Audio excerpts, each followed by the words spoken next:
Good afternoon. So, great honor to be here today. I've never been in Istanbul, and I think I'm now up past my bedtime, so if anyone, I'll have to grab some coffee afterwards, but wanted to talk to you a little bit about what NetApp's been doing around Openstack, how we look at it strategically, how we're engaged with it, where we'd like to take it.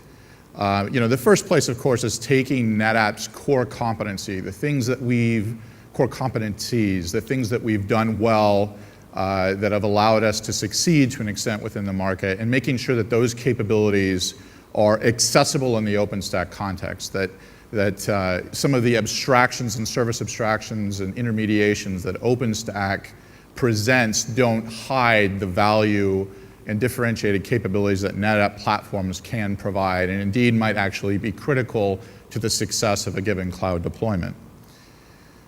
So we've been involved in OpenStack actually since close to the beginning. These are some of the sort of thematic sort of categories that we're trying to unlock, bring sort of our core characteristics around efficiency, sort of the hardening, the ability to provide high SLA capabilities in a secure and sort of secure manner, provide unified storage capability that might be able, for example, to simultaneously support high SLAs in an OpenStack environment. At the same time, it's also providing critical storage infrastructure across underneath other stacks, maybe indeed as a means of facilitating movement from one to the next being, as we expect, OpenStack. So NetApp, as I mentioned, has been involved since close to the beginning of OpenStack. We were there within about a 6 months of inception. We're the first major storage provider to have provided upstream integrations, and that is our strategy by default, is to make sure that our contributions, if at all possible, go into the open source itself, into the upstream, such that regardless of which distribution you might want to use, or if indeed you actually want to consume it directly from upstream, NetApp's capabilities exist within it. We've been, I think, sponsors of the last 9 summits. We are also I'll get into a little bit more detail about this in a minute. We're the founders of a project called Manila. I'd like to talk to you a little bit about why we think that's significant and where that's headed. We are ourselves also a deployer of OpenStack, and this is still in just beyond a formative stage. It's still in a building stage, but we're intending to move, at least in one particular site, a location where we have over 40,000 virtual machine instances, and moving that in its entirety to OpenStack. And we've actually got 2 major IT organizations at NetApp, both of which are headed very heavily down the OpenStack path. I mentioned also, or I didn't mention, we are charter members of the foundation at the gold level, and to the extent possible, I think I mentioned this already, we try to provide our integrations within the community rather than introducing a proprietary capability that you have to download and perhaps would be licensed to you separately. So I just want to talk a little bit about OpenStack deployment. I've spent 4.5 years working with OpenStack, and for a long while, we got questions of, well, when will this start to arrive? When will we start seeing a critical mass of adoption? I'm not sure that I'm ready to say that it's fully sort of ready for every sort of definition of IT customer. There are those who, if you will, expect sort of an enterprise polish, determinism, support, and whatnot. And those things are, I think, best derived through the distributions, through the efforts of the distributions of OpenStack. But in the general sense, speaking of the whole of it, it's grown significantly. This is just the last year, and this is based on telemetry that we can actually measure on NetApp systems. So we've seen a pretty significant growth in the number of folks actually moving to production deployment. So again, this is empirical data measured from telemetry we get from NetApp systems. We know if the deployer elects to provide the telemetry, certainly from a privacy perspective, you can elect to turn it off. We know that there's been a pretty significant ramp in those who are actually moving from POC directly into production. But even more significantly, and I think as a testament to it having arrived in some ways, we're seeing a really dramatic growth in the number of deployed systems, which we've extrapolated, we've interpreted to mean Now you're actually adding additional capacity for organic growth to meet production needs. This is no longer like stuck in a lab. This is actually starting to actually underpin production deployment. So I do want to talk to you a little bit about like sort of the backdrop for NetApp's efforts and what we're trying to achieve in the broader sense. So it's probably been established in some of the earlier sessions, I think maybe generally held, that there's not just one cloud. There's many different cloud providers with different and disparate cloud services. In the North American market, certainly Amazon Web Services has a very significant presence. There are other large, at least at NetApp terminology, we call hyperscale providers. We see a number of folks doing hosted private cloud. We see folks with kind of a different differentiation sort of approach. Maybe things that haven't been fully commoditized but are built on kind of common standards. The point is, it's not necessarily one cloud that you're interacting with. I know that in our NetApp corporate IT, we did a survey and looked at whether we measure it as infrastructure as a service or software as a service, whatever your definition of a cloud capability might be. We were doing business with a couple hundred different companies. And that may be extreme, but it's not one destination. And so the question is how do you move data between these different locales? We think that at NetApp we've got a strong foundation for facilitating the most efficient movement between these different locales. Indeed, the intention is to build a common data fabric that underpins it. So the platform within NetApp's portfolio that's most commonly associated with the NetApp brand is run with, there's an operating system called Data on Tap. It's our filers. That actually is not, NetApp's not the largest storage company in the world. We're certainly not claiming that, but that's actually the most commonly deployed single commercial storage operating system in the world. So it's a good place to start building out this fabric. We've got over 200 service providers around the world. I'm not claiming those are all on Openstack yet, that have built out cloud services in some form or another on NetApp underpinning. So again, you can start to see that we have some of the foundational elements to build this. This is an expression of where we're going. I'm not saying that NetApp has the common data fabric ready for you to purchase, but we have the elements of it in place and we're building significantly in our development effort towards this vision. So where we see OpenStack is playing particularly an important role is providing a common API set. To the extent that OpenStack is widely deployed and becomes more and more ubiquitous, then you can start to rely on OpenStack, the OpenStack API. And actually here, you'll see that I have it denoted as OpenStack 2015.4. That is a specification. That is actually expressed by the community as a specification for essentially API interoperability, API compatibility. This is part of the DevCore effort, I think that possibly Jonathan may have alluded to earlier. So whether it's you have something deployed on the yellow cloud and you want to move it to the purple cloud, if you have your application logic written against this particular specification, you can ensure, you reasonably expect that you're going to have a common infrastructure as a service operating environment. And so when you start looking at that on top of this common data fabric, you're going to get a little bit closer to I think the as of yet unrealized true promise of hybrid cloud. This is not the only way we see OpenStack, but we see this as a pretty significant measure in achieving sort of our nirvana state of movement around into these endpoints as to your taste, based on perhaps economics, based on security requirements, based on particular SLA requirements, but ultimately you choose, and this will be the underpinning of it, we think. So I just want to talk a little bit, I'm not going to go through all of these and I don't expect everyone knows it, but these are the 5 major sort of platforms that exist within NetApp's portfolio. An object storage capability, sort of a cloud backup and vaulting capability, an all flash native array. We have a dense high throughput set of systems called E and EF series and the data on tap system I already alluded to. And our intent is to try and provide a strong integration from the more data-centric OpenStack services against each of those. And so certainly above the line, you'll see intentionally trivialized notion of some of the more common OpenStack services that have heavy data storage requirements. And I just want to show you briefly where some of that actually maps to. I'm happy to answer any of us with NetApp are happy to answer some of the, if you have any more detailed questions about the nature of this integration. I'm just going to highlight a few of the areas here in a second.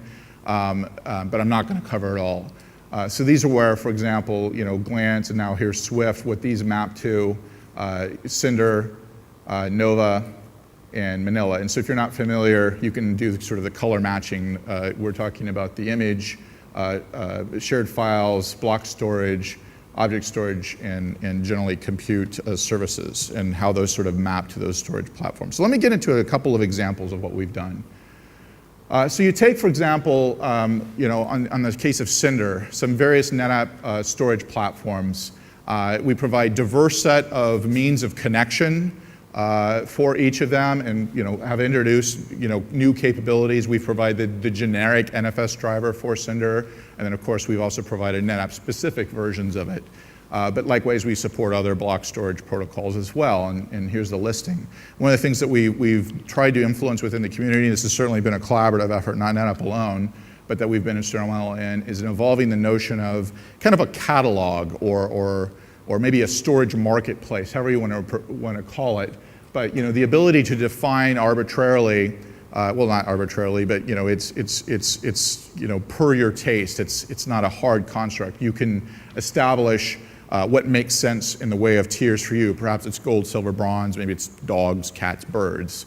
Again, whatever it is that makes sense that you want to provide to your tenant base, and allowing you to map these back-end systems behind a common service layer and create this catalog of capabilities that align to the service, the underpinnings behind it that can best meet the needs. Perhaps for a more of an analytics workload, you'd use like a high throughput capability like the EF series, or perhaps with more of a streaming workload, the FlashArray system would be most appropriate. But from a cloud tenant perspective, they know nothing about what sits on the other side of it. They know everything about this catalog that's presented to them, and then Cinder coordinates the activity of providing those block devices with the characteristics that are so desired. So this is a way that we're able to take those unique characteristics of our systems and make them available to the tenant, even if Openstack itself doesn't have a strong sort of notion of what those things are. So another example of this is when you take, like, for example, the combination of Glance, which is the image service in Openstack, and Cinder for presenting new instances, guest virtual machines, Nova virtual machines. We've done some enhancement between the two services that allow you to create those using our cloning technology, so you don't have to copy it. So it happens essentially instantaneously, and they're persistent by default. For some of those workloads I think have been referred to in some of the prior sessions that maybe are sort of fully cloud native and you really don't need that persistence, well, that's simple flag, delete upon terminate. So you can get the best of both worlds. Likewise, we can apply NetApp capabilities like deduplication on top of Glance, and we get up to 90% deduplication rates in the first place. So you never even necessarily had to consume that additional space. It actually has, as an artifact, some performance benefits as well. Just a couple of examples of some scenarios, different Cinder providers, where you see a really dramatic improvement in performance in creating new instances. And this actually happens to scale. This becomes a more significant factor as the scale of your deployment grows. So I do want to talk briefly about Swift. I'm certainly not going to go through each of these bullet points.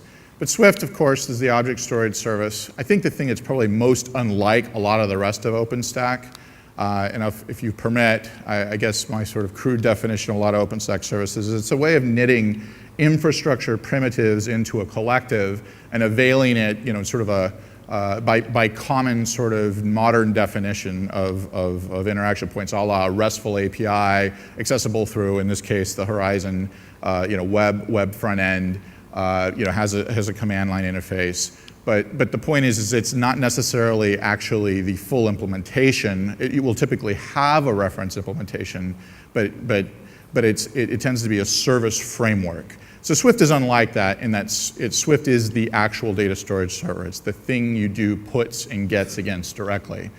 So we, of course, have actually taken the upstream Swift project and actually provided a reference architecture to sit it on top of our E-series systems. And without going into a tremendous amount of detail here, the effect of it is that you can reduce the amount of capacity you need to protect data by a factor of almost 3. And that's with minimal modification to Swift. It's just based on an inherent quality of our E-Series systems. We also have a product of full stack object storage capability called a full object storage stack capability called Storage Grid Web Scale. And we're in the process of actually providing Swift API support. So in this case, it is not Swift, but it provides an alternative Swift implementation. So if you've written applications against the Swift API, it'll function against Storage Grid Web Scale. It'll also use Keystone in the release coming later this year. So the thing I'd like to focus on just a bit is something called Manila. So these numbers are actually a couple years old. I haven't been able to find newer ones, but IDC indicated that of all the commercial storage sold in the world, I'm not referring to disk drives for consumer systems, but for enterprise needs, enterprise and like service provider needs, 65% of it was actually to underpin shared file systems.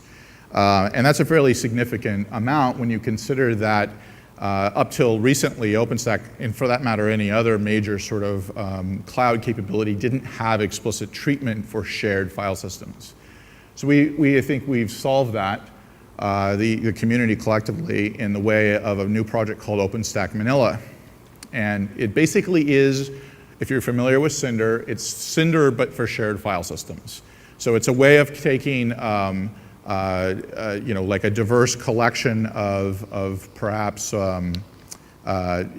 requesters, a diverse group of folks that you might want to provide a common access to a shared file system, and it coordinates the entire activity. It could create a net new share. It can provide access to one that already exists. It maps it into the user namespace and auth authority.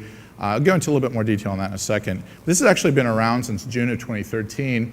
And it's interesting because now we're finally starting to see some of the other slower moving large cloud providers out there to following suit. Of course, that's meant to be a joke, but it is an interesting example where OpenStack has led and Amazon Web Services and Microsoft Azure have followed. So this is a project that is ready for production-like capabilities now. It's not completely done, but I'm going to go through a couple of examples of folks who do use it. Oops, sorry, a build problem here. So here's an example where Manila could be used to provide common access to a marketing share between a couple of virtual machines. Maybe it creates a net new R&D share, kind of that same catalog construct that I talked about in Cinder also exists in Manila. But this could also actually be used, and apologies for these broken builds here, but we could also actually coordinate that access to that same shared file system across containers, across bare metal entities, across virtual machines. And this is a real capability today. It's not really, the substance of this demo isn't all that important. It's just more of a measure of, hey, this actually exists, is real, is functioning, and actually is being deployed in a few cases. So I just want to talk a little bit about some of those examples. Some of these folks actually joined us at the OpenStack Summit in Vancouver, I guess a week and a half ago. Talk a little bit in more depth, so if you're more interested in this, there's full treatment of these topics on YouTube. I'd be happy to refer to you afterwards. Thomson Reuters actually is probably one of the first public examples of production usage of Manila. This is to provide a utility database as a service capability internally and also for hosted tenants. This is rolling out to, I think it's something like 14 different locales globally. Another example that Deutsche Telekom got up, and then I don't want to claim that this is actually in production, but they did an evaluation. Actually, they're collaborators within the Manila community to actually evolve it, and they have an intent of moving their vast quantity, basically 20 petabytes plus of shared storage systems, shared file system storage, to Manila model as it starts to mature. NHN Entertainment, they're actually, just to be clear, not a Manila deployer as of yet, but they're kind of an interesting scenario around that hybrid cloud promise we talked about earlier. They actually will deploy like a gaming title out to the public cloud and repatriate it to on-prem for reasons of economics. Basically, it's much less costly in certain sort of workloads to own versus rent over time.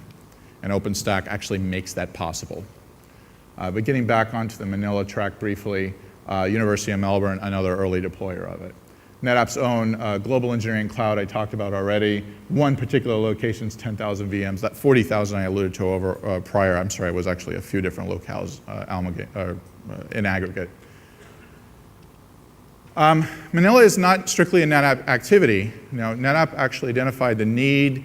We put a lot of investment behind it. Myself and another individual happen to be the co-founders of the project, but it makes for interesting times within a company when you have to go tell your executive management, I want to go invite my biggest competitors to the party.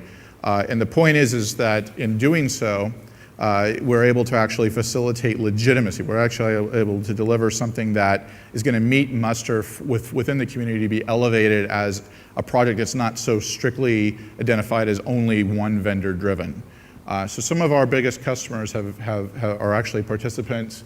All the folks in italics here are new additions in just the last development cycle. And I'd be happy to answer more in-depth questions about this. It looks like I'm running out of time. We've got a bunch of additional stuff targeted in the next Liberty release, or in the next release, which is the Liberty development train. I guess the thing I just kind of want to underscore with this, our big push is to make Manila fully ready in kind of the commercial 1.0 sense at the end of Liberty so that you can actually reasonably use it even if you're not necessarily comfortable with some of the harder edges of some of the other earlier stage projects. NetApp does not actually go alone in the Openstack ecosystem. There are a number of folks that we partner with. This is certainly not an all-inclusive list, but amongst the distribution providers, we have explicit relationships and done some additional work with the Red Hat installer, the Marinus installer, SUSE installer, the Red Hat private cloud software installer. Likewise, on reference architectures, we've done some work with all the ones listed there. In particular, we're just talking about Ubuntu. And then around automation, have done some platform enablement around Puppet and Chef and looking to do the same with Ansible here in the coming months. An example of this is Red Hat has announced actually in the last couple of weeks that they will be the first, I'm not sure that they'll actually end up being the first, but they were the first to announce that they will provide Manila and technical preview form in the next release of Red Hat Enterprise Linux OpenStack platform, RHEL OSP. Likewise, we've also talked to a couple of other larger distribution providers, one of which is already committed to actually provide it in their next release, and the other has indicated they will, but it might be in the release thereafter. So this is going to be critical in actually getting it sort of fully ready and done and make it more of a standard. And this will be probably the best overall means of consuming Manila services. An ultimate expression of this may be if you really want kind of that easy button, we are in the process of collaborating with Red Hat and Cisco to deliver a OpenStack FlexPod, if you're familiar with that converged infrastructure platform. So that's not yet out in the market, but validation activity should be complete in the coming months.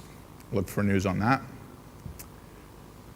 Just to sort of wrap, just kind of recap some of what I was attempting to express. We have a broad portfolio of systems, and those platforms are well integrated with OpenStack. We've had a long-standing commitment to the community. We default to providing upstream integrations. We have a diverse set of ecosystem partners, and again, that was not an all-inclusive list. And really the intent is to try and bring like the characteristics of our systems to OpenStack so that you can achieve an effect greater than the sum of the individual parts. And all in the vein of trying to build towards this common data fabric wherein I think OpenStack plays a critical role in ultimately facilitating that. So just to get started, netapp.github.io, good place to get at our deployment operations guide and reference architectures. We will be in Tokyo, so look forward to seeing you there if you happen to make it. And likewise, there's a bunch of folks here in the room and in the lobby from NetApp if you have any other questions. Thank you very much. Appreciate the time.